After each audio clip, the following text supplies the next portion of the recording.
May I introduce Madeline Chiocci? She came and spoke at the Environment and Sustainability Commission last year. I am thrilled that she is willing to share with you tonight.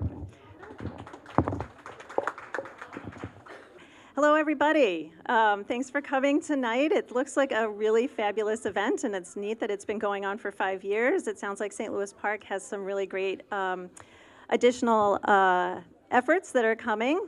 Julie laid out for us really nicely tonight about how very much food is at the nexus of equity and health and resilience. And my job for the evening is to encourage and engage you all in thinking about how your choices and your actions make a climate difference, actually water and pollution of all sorts around food.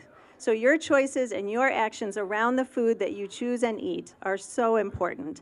So whether you're a student here tonight, or a parent, or a community member, or maybe a business owner, or a school board member, or maybe an elected official, you have options to make things better.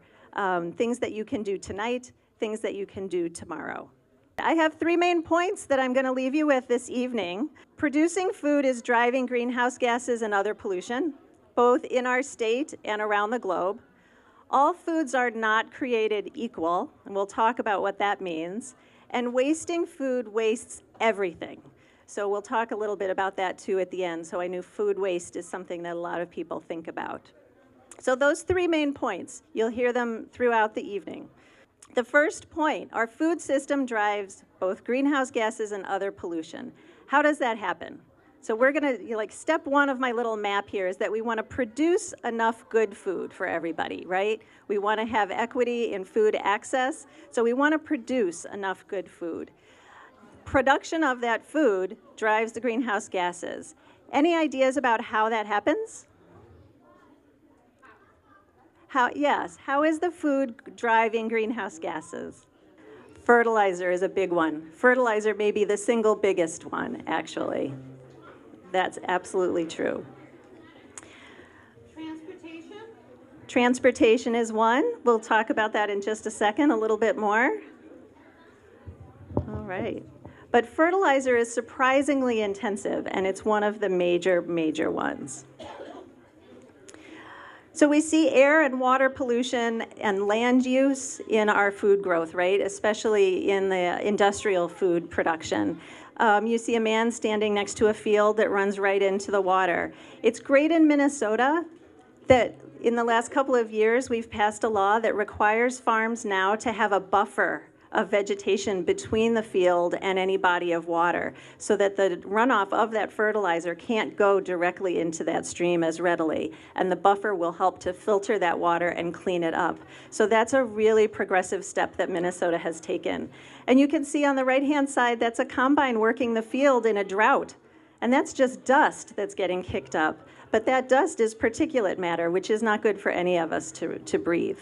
There's also issues of production of our food. So you can see the people on the right are producing the food in a mechanized assembly line there. And there's also issue of refrigeration of our food, and that's one that we sometimes forget. Refrigeration at the grocery store, refrigeration at our house, refrigeration when it gets transported.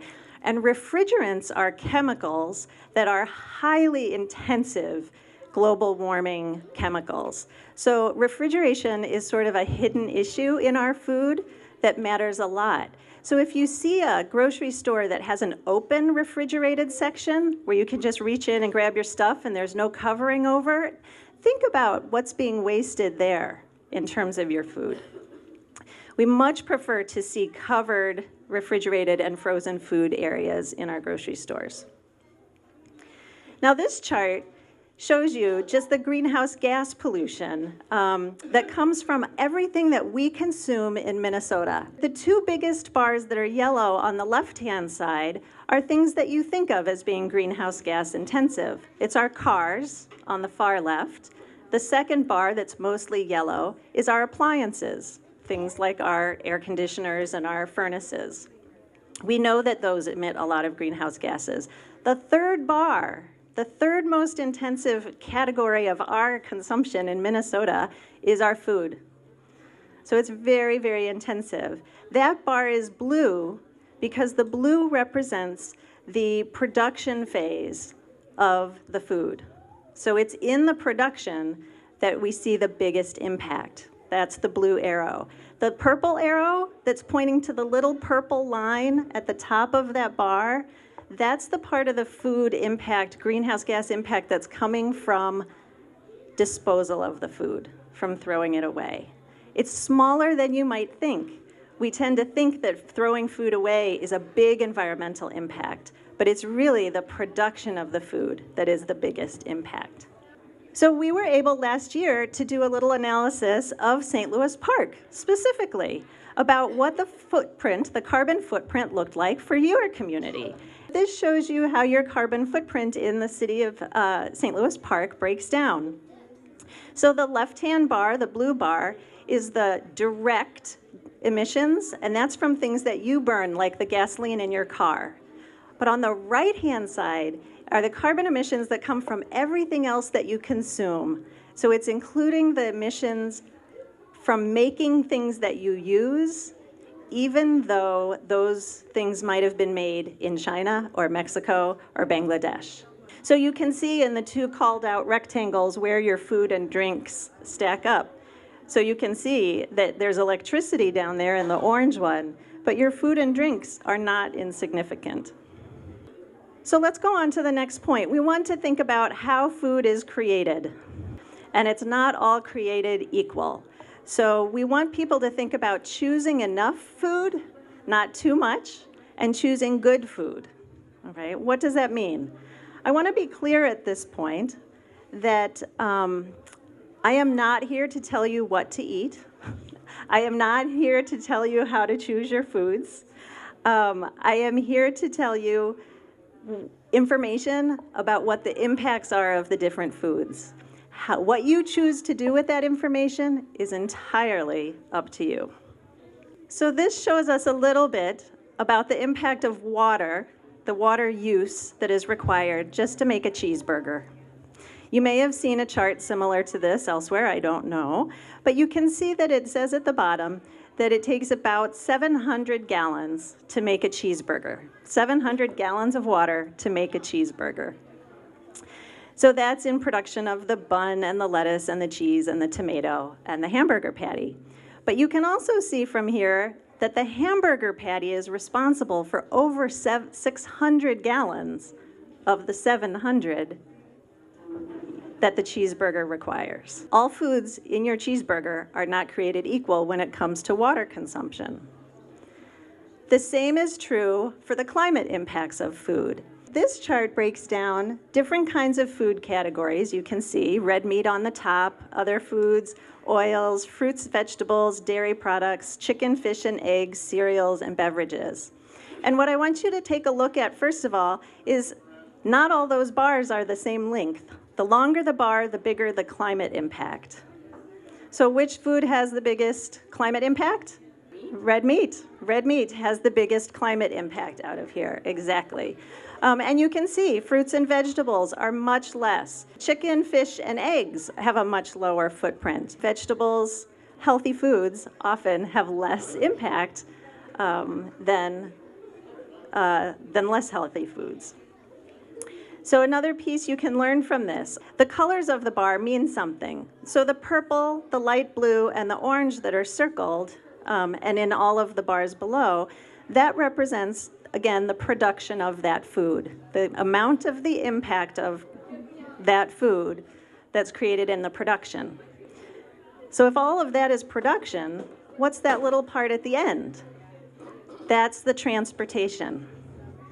So this is kind of an important point, and it sometimes is surprising to people that transportation doesn't have more of an impact in our food. If you look down all of those bars, the little dark blue and red on the far left, that's the transportation piece. The purple, the light blue, and the orange, that's all production.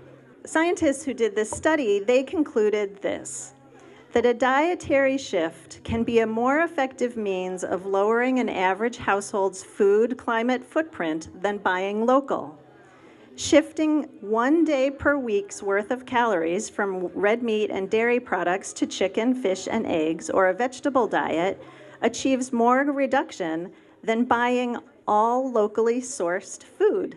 So they said it would be almost like if all our food was grown at the grocery store, we'd still be better off to reduce our meat consumption just 1 day a week.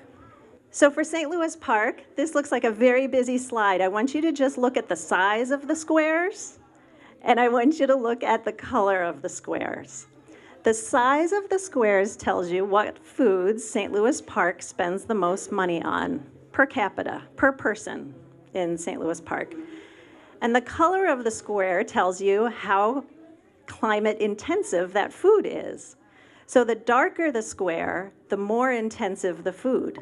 The lighter the square, the less climate impactful the food.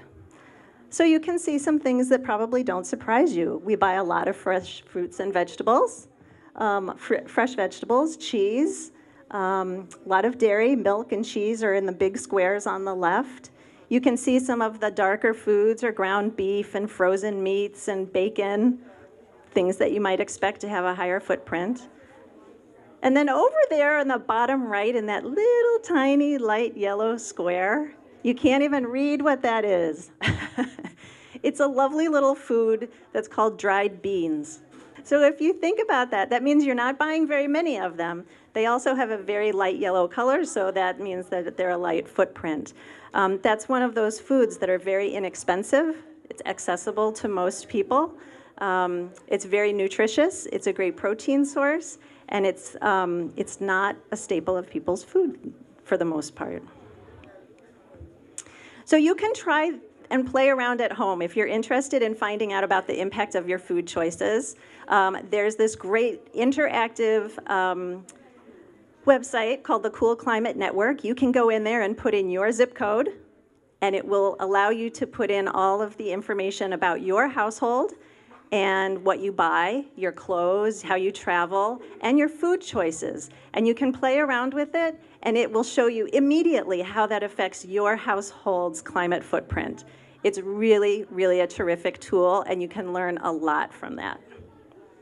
So now we're at our last point.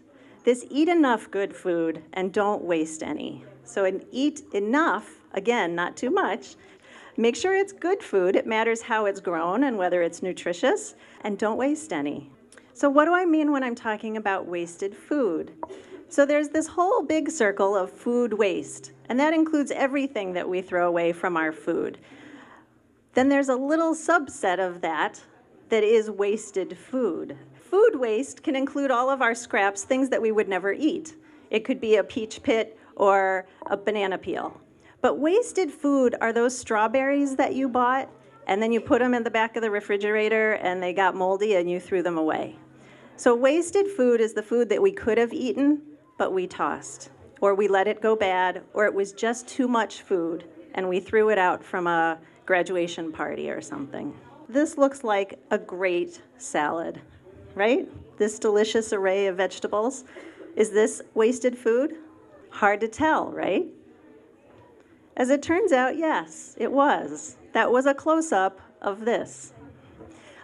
This was an array of food that was thrown out after a music event up in northern Minnesota. And that's my crazy colleague, Jennifer Volkman, making fun of the situation. So this is what we want to avoid. We think that composting has a big benefit. And indeed, if you have food scraps like peach pits, things that are inedible, banana peels, that sort of thing, composting those is great, either in your backyard or in your curbside compost. But the prevention of the wasting food is the most important part. So you can see on the right-hand side, it's called source reduction in this slide, but that long bar to the bottom, that's showing the benefit of preventing the food waste. Whereas the compost one is the second bar in, it's a much lesser beneficial impact. And that's because the production of the food is the biggest part. So you have a lot of power at home to waste less food, and there are lots of ways to do it. We have a great local toolkit called Make Dirt Not Waste. You can find this on Eureka Recycling's website, and it has really wonderful tips for how not to let your food go bad in your refrigerator. It also gives you great tips for storing food, and we're all able to learn something from this. I guarantee, as much as you think you know about food and food storage, you will learn something from this website. I only just recently learned that once the avocado is ripe on my counter, I can put that avocado in the refrigerator and it will stay at that ripeness for like 2 weeks. The same with bananas. You can put the banana, once it's ripe, into the refrigerator. It may turn brown on the outside and it will be perfect on the inside. So there are these surprising tips about food storage that you can find out at this website. Make dirt, not waste. One more great set of resources is the Save the Food, savethefood.com resource. They have, again, storage ideas. They have great ideas for cooking foods that you might think are past their prime, so ways to use those foods that you wouldn't think are still usable, and also the guesstimator to make sure that when you throw that graduation party or that cookout or that wedding, that you're not overproducing food. It'll help you figure out who's coming to the party and how much they're going to eat and how much you need to buy. If you have grocery stores in town, I really encourage your grocery stores to get into the act as well. This was a store in Bemidji that reduced their wasted food from their deli by 27% and found $40,000 worth in savings. If you're a person that goes to school, one of the things you could start at your school is a food share table. I don't know if they do that here or in the elementary schools in St. Louis Park. If there's unopened or unused food in the cafeteria, that's a great thing to put on a share table and let other people who can use the food eat. So finally, just to wrap up, it's pretty simple, right? It's choose and eat your food thoughtfully. That's all we're saying. Choose and eat your food thoughtfully. Enough, not too much. Make it mostly plants, and make sure that it's good for you and the earth. Don't let it go to waste. Thanks very much for the time tonight and putting on the event.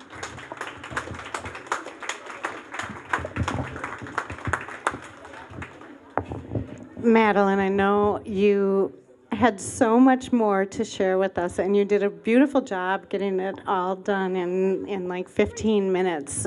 She had come and spoke to our Environment and Sustainability Commission for about an hour and a half, 2 hours one night. So, and we had all sorts of questions afterwards. But she shared her presentation with me, and if anybody wants, I can share it with you as well. Thank you again so much, Madeline, for sharing that knowledge with us.